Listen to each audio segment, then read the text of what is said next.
여러분 안녕하세요. 네. 이번에는 이 조리틀 특공대 저희 오늘은 비행기 공군을 가지고 돌아와 봤습니다.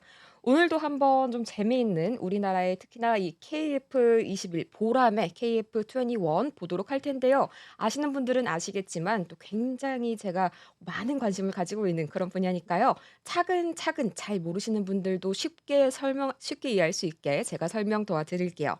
자 그러면은 바로 보도록 할 텐데요. 오늘도 마찬가지로 The National Interest 여기서 하나 가지고 왔습니다. 아 정말 멋있죠. 전투기 한번 타 보는 게 정말 제 꿈인데 그럴 날이 올지 모르겠네요. 우선 제목부터 보도록 할게요. South Korea's KF-21 Boramei fighter is on track for 2026 launch. 이 한국의 KF-21 보람의 전투기가요. 여기서 파이터는 전투기를 파이터라고 합니다. 2026년 실전 배치를 목표로 순조롭게 진행 중이다라고 지금 현재 4월 11일 따끈따끈한 기사가 올라왔습니다. 자, South Korea believes this new plane will serve as a vital change agent from its US-produced warplanes to a purely South Korean system. 자, 한국은 이 신형 전투기가 미국산 전투기에 있어서 완전한 국산 시스템으로 전환하는데 이런 혁신적인 변화의 계기가 될 것이라고 생각을 한다고 하네요. 자 그러면 이제 바로 과연 어떤 기업이 지금 이 보라매를 만들어 냈는지 바로 살펴봐야겠죠. 여러분들도 다 잘 알고 계실 거예요. Last month, Korea Aerospace Industries, KAI. 그렇죠. KAI 하니까 바로 느낌이 오시죠? 한국항공 우주산업. 우리가 이제 이 종목명으로 검색을 할 때에는 한국항공우주라고 알고 계시는 바로 그 종목이 맞습니다. 그 기업이 맞고요. 자, 이 기업에서 중요한 이정표를 달성을 했다고 하는데 당시에 이 KF-21이 finalize its fuselage matting process. 우선은 이 동체 접합 과정을 완료를 했다고 하고요. 또 내년 말에 한국 공군에 인도될 첫 전투기 생산 일정이 기준대로 잘 진행되고 있음을 의미를 하고 있습니다. 자, 그래서 이어서 저희가 본격적으로 들어가기 전에 오늘 비행기 첫 시간이죠. 과연 이 군용 항공기, 비행기가 이제 군대에서 쓰이는 비행기 종류 어떤 게 있을까? 잘 모르시는 분들 그리고 헷갈리는 분들도 계실 것 같아서 제가 간단한 영상이랑 그다음에 비교 그리고 할 수 있는 그런 포인트까지 좀 준비를 해 봤어요.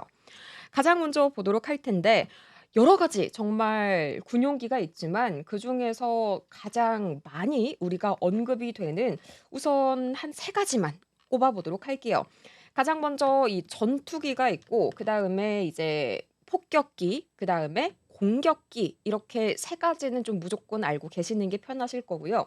그다음에 이외에도 뭐 굉장히 많습니다. 뭐 정보를 수집하고 감시하고 정찰하는 이 정찰기, 또 이어서 병력이랑 장비를 운송하는 수송기, 그다음에 뭐 공중 급유기 같은 것들도 있고요. 말 그대로 공중에서 이렇게 기름 그렇게 fuel 같은 거를 이제 급유를 해 주는 겁니다. 그다음에 뭐 조기 경보기 저는 이게 있는 줄 처음 알았어요. 그런데 이 친구는 이제 공중에서 레이더로 상황을 통제할 때 쓰인다고 하네요. 그다음에 적 레이더나 통신을 방해하는 데 쓰이는 뭐 전자전기 이런 기체 이런 용기도 있고요. 그다음에 헬리콥터. 자 헬리콥터 여러분 보통 우리가 아파치 그리고 블랙호크 아실까요? 이 블랙호크 다운이라는 굉장히 유명한 영화가 있는데 이 오사마 빈 라덴을 사살했을 당시에 실제 그 사건을 그대로 고증을 잘 해 놓은 영화가 하나 있습니다. 저도 굉장히 인상 깊게 봤는데요. 거기 그 제목이 바로 블랙호크 다운이에요. 그 블랙호크가 바로 그렇습니다. 그 친구는요. 비행기가 아니라 헬리콥터입니다. 자 그런데 영화 이름이 왜 블랙호크 다운이냐. 말 그대로요. 실제로 작전을 하다가 블랙호크가 하나가 격추가 됐어요. 네. 그래 가지고 완전히 이제 땅바닥에 이렇게 막 박혀 있는 그런 사진들도 이제 볼 수가 있는데 그런 장면들이 나오는데 아무튼 그런 이야기들은 제가 헬리콥터도 나중에 블랙호크 다운을 통해서 한번 자세하게 들여다보도록 하겠고요. 저희는 그럼 바로 이제 다음 영상에 이어서 군용기 가장 주요 세 가지에 대해서 자세하게 한번 짚어보고 넘어갈게요.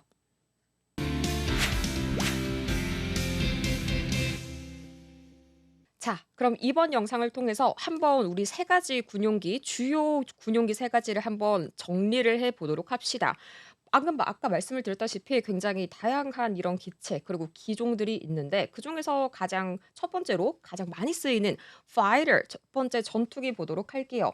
우선 제가 이해를 돕기 위해서 이제 영화 영상 하나를 가져왔는데 여러분들 굉장히 이거 특히나 남성분들 좋아하시죠? 탑건 2에 굉장히 좋은 이 전투기 씬이 있어 가지고 제가 하나 가지고 와 봤습니다. 자 우선 전투기 파이터의 주 임무는요. 하늘에서 직접적으로 다른 비행기와 싸우는 보이시죠? 이렇게 공중전을 펼치는 걸 우리가 전투기 정말 말 그대로 그냥 전투를 하는 비행기다라는 뜻입니다.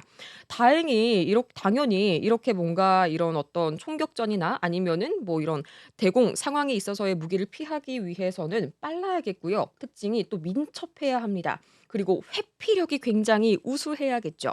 우리가 이제 고개를 하는 그런 공군 비행기들 영상 가끔씩 굉장히 SNS에 뜨잖아요. 저도 보면서 '와.' 하는데 그런 것들이 사실은 이런 전투기의 기동에서 나오는 거라는 점. 자 그래서 여러분께서 익히 알고 계신 뭐 K가 아니죠. 자 KF-21 그다음에 뭐 F-15, F-22 그다음에 이제 윗동네에서 쓰시는 미국이 이런 것들이 다 이제 전투기라고 할 수가 있겠고요. 자 여기서 한 가지 단어를 좀 알아보시면 좋을 것 같아요. 이 dogfight라는 표현이 굉장히 이 영화에서도 그렇고 실제로 방산 관련해서도 굉장히 많이 나오는 그런 용어인데 방금 지금 막 dogfight가 나오고 있네요. 자 이 표현은요. 공중전 그중에서도 특히 이렇게 근접 공중전을 하는 거를 의미를 하는데 마치 강아지들이 이렇게 엎치락뒤치락하면서 싸우는 게 이런 비행기들이 가까이에서 서로 섞이면서 뭔가 이렇게 얽히면서 싸우는 것과 비슷하다라고 해서 붙여진 이름이고요.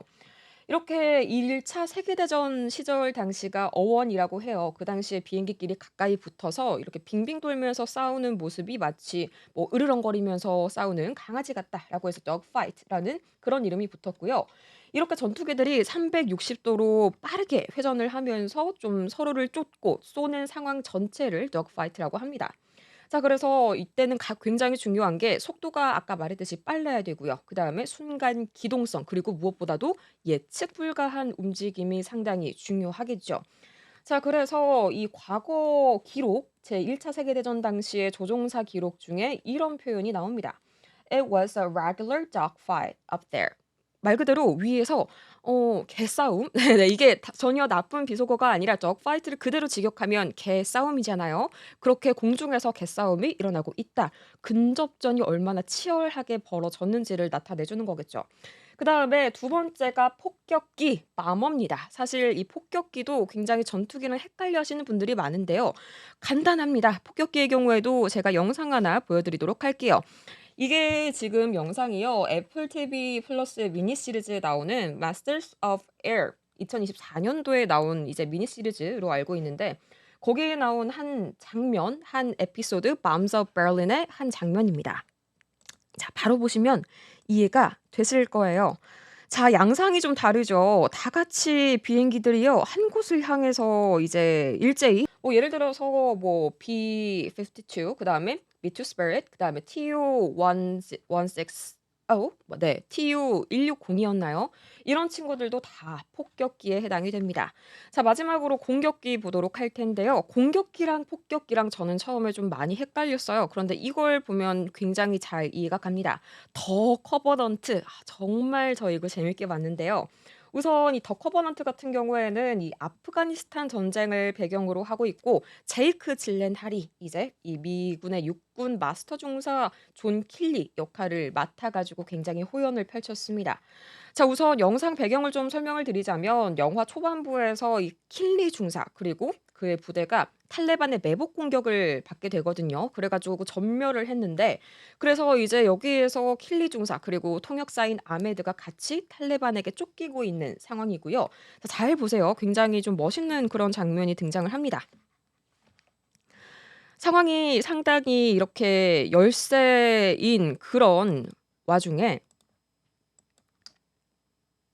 자 딱 봐도 굉장히 표정이 좋지가 않죠. 지금 좋은 상황이 아닙니다. 그런데 이때 딱 전세를 역전해 줄 만한 무기가 하나 딱 등장을 하는데요. 자 이 순간에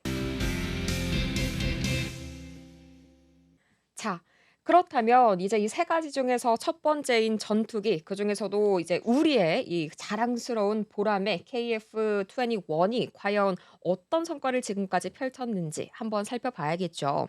자, 우선 according to Kai, the production schedule for this moment important South Korean program remains on track. 자, 카이에 따르면 이 중요한 한국 방산 프로그램의 생산 일정이 굉장히 순조롭게 진행 중이라고 합니다. 자, 그래서 이 계획대로라면 한국이 2032년까지 이렇게 KF-21 보람의 전투기를 최소 120대나 확보할 계획이라고 하고 있고요.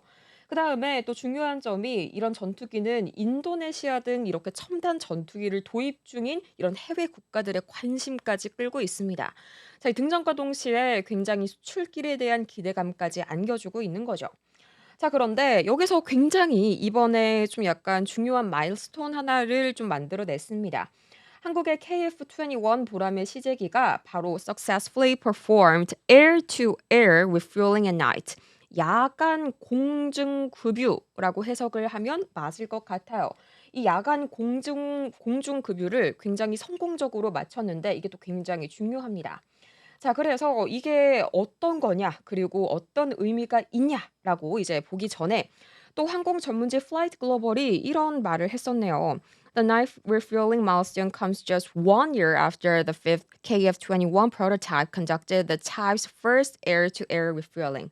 자, 이번 야간 급유는 다섯 번째 KF-21 시제기가 처음으로 공중 급유를 성공을 한 지 불과 1년 만에 이루어진 쾌거라고 하는데요. 자, 우선은요, 이 공중급유가 왜 대단한 것인가? 첫 번째, 전투기의 생존력과 그리고 작전 범위 자체를 확 늘려줍니다. 자, 우선 연료가 떨어지면 어떻게 해야 할까요? 당연히 이 뭐 항공모함이든 아니면은 뭐 본토든 당연히 공군기가 귀환을 해야겠죠. 연료를 우리가 주유소에서 보충을 하듯이 마찬가지로 비행기도 연료가 필요하니까요. 자, 그런데 중간에 작전을 끊지 않고 공중에서 급유를 받게 되잖아요. 당연히 작전 훨씬 깊숙이 들어가서 방해물 없이 바로 복귀를 할 수가 있습니다. 훨씬 더 범위가 넓어지는 점도 있고요. 그런데 또 이게 이 작전 지속 능력뿐만이 아니라 기습 공격력까지 올릴 수 있다는 점. 보통 적들이 이 공격을 생각을 할 때 다 항속 거리라든지 심지어 상대방이 가지고 있는 이런 비행기의 뭐 최대 항속거리, 그다음에 뭐 속도 이런 거를 미리 다 계산을 할 수밖에 없겠죠. 자, 그런데 여기서 짜자잔 "어때? 우리 돌아갈 줄 알았지? 돌아가지 않고 이렇게 바로 왔어."를 성공시켜 주는 뒤통수를 때려 주는 기술이 바로 이 공중급유입니다. 자, 그런데 당연히 야간에 하는 건 훨씬 어렵겠죠. 밤에는 뭐 시야 확보도 안 되겠고요. 또 연료를 전달하는 이 급유기에 급유봉이라는 게 있어요. 또 전투기에도 이 연료구라는 게 있는데 쉽게 생각해서 우리 주유소에서 자동차 건을 이렇게, 제가 면허가 없거든요. 그 명칭은 자세하게는 모르겠지만 이렇게 주유구에 정확하게 건을 넣는 것, 그것과 이 비슷한 그런 과정이라고 보시면 됩니다. 자, 근데 중요한 건요. 자동차 멈춰 있죠. 비행기는요. 계속 날고 있어요. 그것도 고속으로 비행하면서 정말 몇 미터 단위로 정말 미세하게 조정을 해야 이게 딱 들어맞으니까 당연히 엄청난 베테랑 조종사분들만이 가능한 그런 기술이라고도 할 수가 있겠죠. 비행기도 피지컬이 따라줘야겠고요. 자, 그래서 이런 야간 공중급유가 성공했다라는 점은요. 한마디로 정말 실전과 똑같은 상황에서의 가능성을 입증을 한 겁니다. 왜냐? 적의 레이더를 피하거나 또는 야간에 침투 작전을 몰래 기습으로 할 때에는 이런 공중급유가 정말 필수적이거든요. 그런데 이 야간 공중급유를 우리가 이렇게 성공을 시켰다는 것은 이 전투기가 바로 그냥 내일 당장 뭐 실제 전장에 투입될 준비가 거의 한 99% 끝났다라고 봐도 무방하기 때문에, 그래서 지금 그걸 기점으로 현재 여기에서도 이 KF-21 보람의 전투기를 이야기를 해준 것 같네요. 자, 그러면요. 이 잠시 후에 이 보람의 성능 해설, 제가 얼마나 대단한 그런 전투기인지 자세하게 해 드릴 테니까요. 다음 영상 통해서 만나보시죠.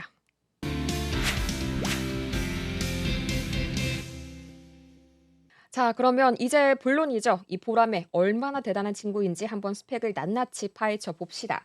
가장 첫 번째로 KF-21은 4.5세대 4.5 generation multi-war fighter 4.5세대 전투기라고 하네요. 아니 전투기에도 세대가 있어? 당연히 있습니다. 지금 이제 5세대까지는 나와 있는 상태고요. 6세대도 현재 이제 약간 아이디어 단계 정도 구상이 된 상황인데 제가 잠시 후에 이 전투기 세대별로 어떤 차이점이 있는지 정리를 이따가 자세하게 해 드릴 거고요. 계속해서 이어가 봅시다. 이는 스텔스 같은 이 5세대 전투기의 여러 특징을 갖추었지만 기술적으로는 4세대 모델이라는 의미다. 쉽게 얘기를 해서 이 기술적으로 기술의 변화에 따라서 단계에 따라서 전투기 세대를 나누게 되는데 기본적으로는 이 4세대 기술을 베이스로 하고는 있으나 5세대부터 이 스텔스 여러분 스텔스 많이 들어보셨죠? 이 스텔스 이따 설명드릴 건데요. 이 스텔스 기능이 부분적으로 도입이 됩니다. 자, 그게 결합이 된 게 바로 4.5세대, 4세대를 기반으로 하되 일부 스텔스 적용을 적용시킨 게 바로 이 보라매다라고 보시면 되겠고요. 자, 우선 가장 중요한 거 엔진이 중요하죠. 제너럴 일렉트릭 GE 갑자기 믿음이 확 올라가죠. 이 항속거리가 굉장히 우선 이 GE의 F414 엔진 두 개를 장착을 했기 때문에 항속거리 상당합니다. 약 1,801마일이라고 하는데 자, 이거를 킬로미터로 환산을 해 보자면 약 2,898킬로미터 거의 살짝 반올림하자면 3,000킬로미터 가까이가 나와요. 이거를 좀 이해하기 쉽게 보자면 서울에서 홍콩까지 논스톱 절대 멈추지 않고 왔다가 갈 수 있는 서울에서 홍콩까지 왕복할 수 있는 거리가 바로 이제 항속거리가 되겠고요. 자 그다음에 당연히 항속거리는 비행할 수 있는 한 번에 비행할 수 있는 그런 거리겠죠. 자 그리고 대한민국을 남북으로 7번 이상 종단할 수 있는 그 정도의 거리입니다. 전투기는 사실상 제가 말씀드렸잖아요. 아까의 이런 bomber 폭격기에 비해서는 항속거리가 좀 짧을 수밖에 없거든요. 왜냐? 민첩해야 되고 빨라야 되고 이제 민첩하게 예민하게 움직여야 되니까 무게가 필연적으로는 가벼울 수밖에 없어요. 그럼에도 불구하고 이 항속거리가 길다는 점. 자 그다음에 최대 탑재 중량이 16,975 파운드. 이것도 제가 다 환산을 해 왔습니다. 약 킬로그램으로 했을 때 7,700 킬로그램을 이렇게 한 번에 운반할 수 있다고 하는데요. 이게 대략 아프리카 코끼리 한 마리 무게가 이 정도 된다고 하는데 글쎄요. 코끼리가 이렇게나 무겁나요? 그냥 이렇게 생각을 하시면 편할 것 같아요. 이 1톤 트럭 7대 분량의 그런 무장이나 장비를 한꺼번에 실을 수가 있습니다. 그렇기 때문에 전투기라고 해서 절대 운용 능력, 특히나 수송 능력을 우리가 무시할 수 없다라는 거겠죠. 자 그래서 이걸 쉽게 한마디로 요약을 좀 해 보자면 KF-21 우리 보라매는요. 굉장히 이런 거대한 1톤 트럭 7대 분량의 그런 분량의 수준의 무기를 싣고 서울과 홍콩을 왕복할 수 있는 전투기라는 뜻입니다. 참고로 서울과 홍콩 제가 이제 3주 전에 이제 저희 가족 아버지 이제 환갑 기념으로 해 가지고 홍콩 여행을 갔다 왔는데 가는데 편도만 4 시간입니다. 왕복이면 8 시간이겠죠. 이걸 전투기가 가능하다는 거예요. 자 그래서 이건 정말 실전에서도 강력한 작전 능력을 가진 전투기라는 걸 보여주고 있기 때문에 굉장히 다른 해외에서도 많은 그런 관심을 보내주고 있는 거고요. 또 이 용어 하나 알아두시면 좋을 것 같아요. In terms of armaments, the jet will carry air-to-air and air-to-ground munitions. 자, 저는 처음에 이게 대체 무슨 말인가 옛날에 그랬었어요. 자, air-to-air, 공대공, 그리고 여기 보시면은 그렇죠. air-to-ground, 공대 지, 지대 공 이렇게 한번 해석을 해볼 수가 있겠는데 쉽게 말해서 공대공은요 하늘에서 다른 비행기를 공격하는 무기입니다. 위에서 하늘 안에서만 싸우는 거고요. 공대지, 지대공은 하늘에서 지상에 있는 이 목표물 뭐 탱크라든지 아니면 건물 등을 공격을 하는 무기를 우리가 지대공이라고 합니다.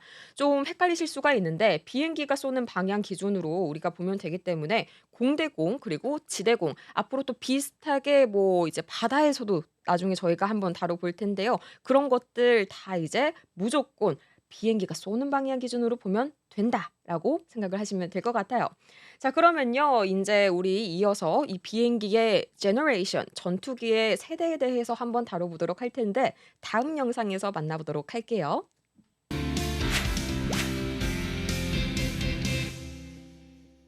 자, 그렇다면 제가 아까 간략하게 설명드렸던 이 전투기의 세대별 차이 제가 말씀드렸었죠.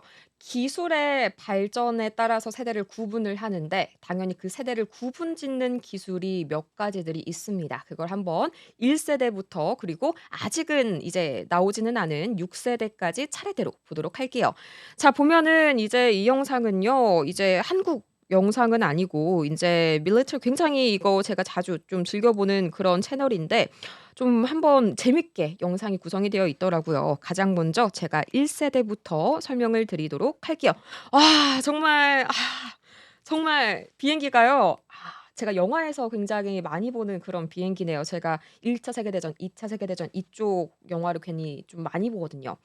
자, 그런데 1 세대 전투기라고 하면은 우리가 1940 년대에서 50 년대 말 그대로 제2차 세계대전에서 쓰였던 그런 전투기를 우리가 의미를 합니다.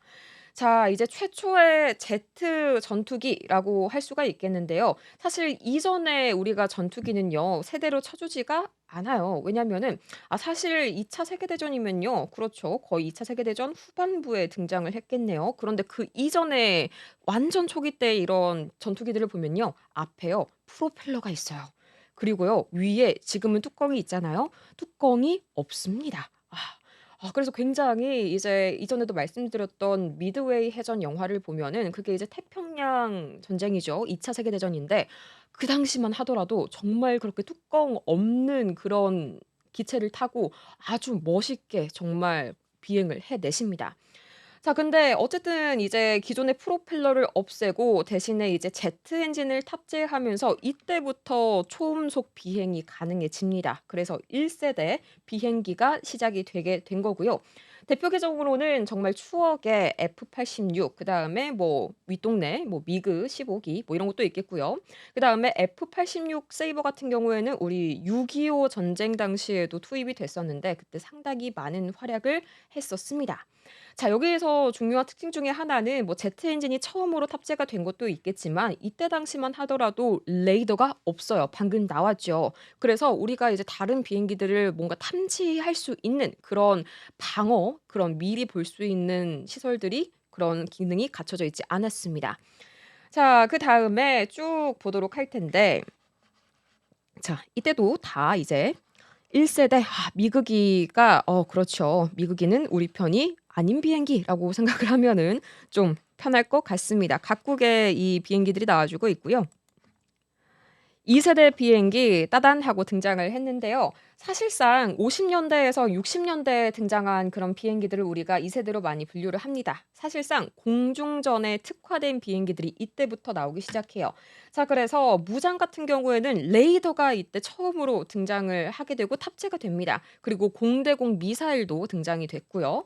자, 그래서 보시면은 좀 고속 직진 위주의 그런 기동을 많이 보여줍니다. 터보젯 엔진을 적용을 하기 때문에 마하 1 이상의 정말 초음속 비행이 말 그대로 실현이 된 상태가 바로 2 세대 때의 전투기고요. 대표적으로는 뭐 F104 스타파이터 마찬가지로 미그기에서는 미그 아까 1 세대가 미그 15 였다면 2 세대는 미그 21, 미그 21 이렇게 보시면 되겠습니다. 미그기 안에서도 굉장히 세대별로 이제 다양한 바리에이션이 있죠. 자, 그다음에 이렇게 2 세대를 좀 봤는데 이어서 3 세대 바로 보도록 할까요? 자, 3 세대 전투기입니다. 자, 1960 년대부터 또 70 년대 이제 점점 현대전으로 오고 있죠.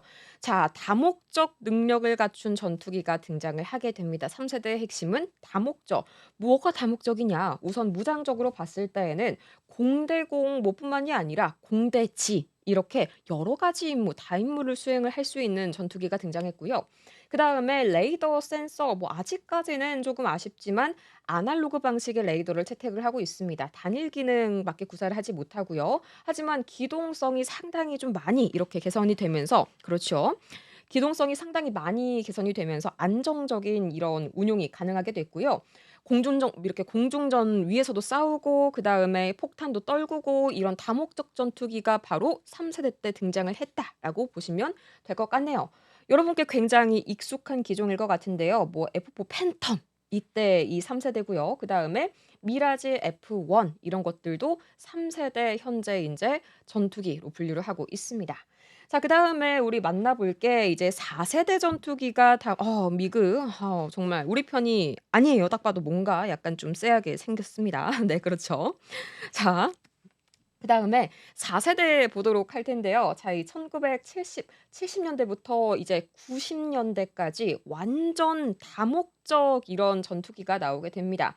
이때의 무장은요. 정밀 유도 무기를 사용이 가능하게 된 점이 가장 큰 특징인데요. 정밀 유도 무기 어렵지 않습니다. 이런 레이저라든지 아니면 GPS 이런 것들이 사용이 본격적으로 됐는데 당연히 이 레이더나 센서적인 측면에 있어서도 굉장히 혁신적인 그런 발전을 이룹니다.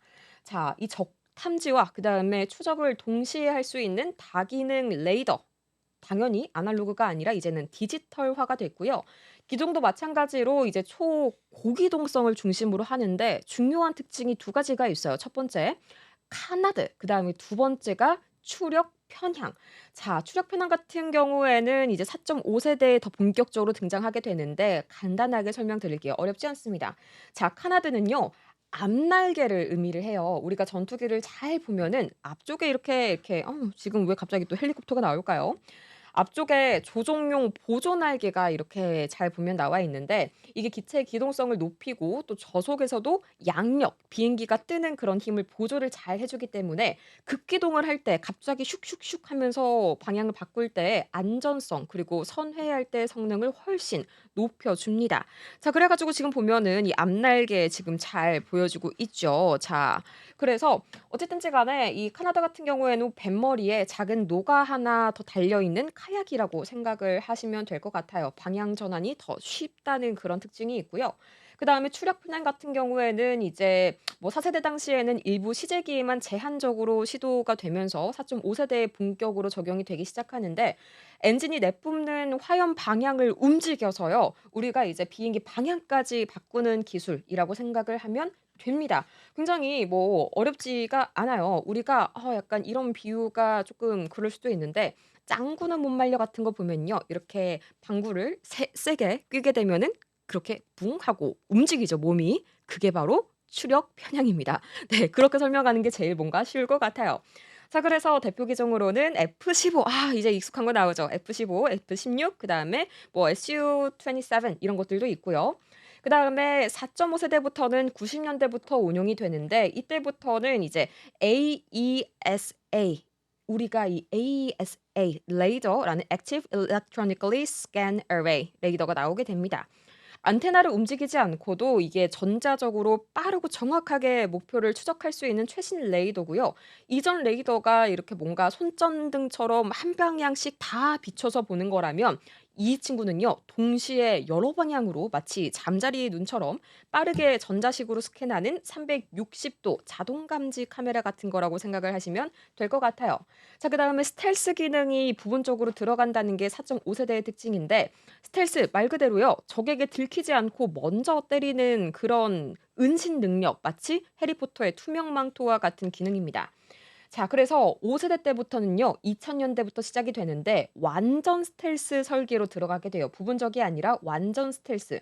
자 그래서 F-22, F-35 그다음에 뭐 F-22 랩터 같은 경우에는 레이더 반사 면적이 0.001 제곱미터라고 되어 있거든요. 이게 0.01 제곱미터라는 말은 말 그대로 정말 레이더상으로 봤을 때 뭐 벌레 아니면은 작은 새 정도로밖에 보이지가 않는다라는 의미입니다. 당연히 적군이 탐지를 못하겠죠.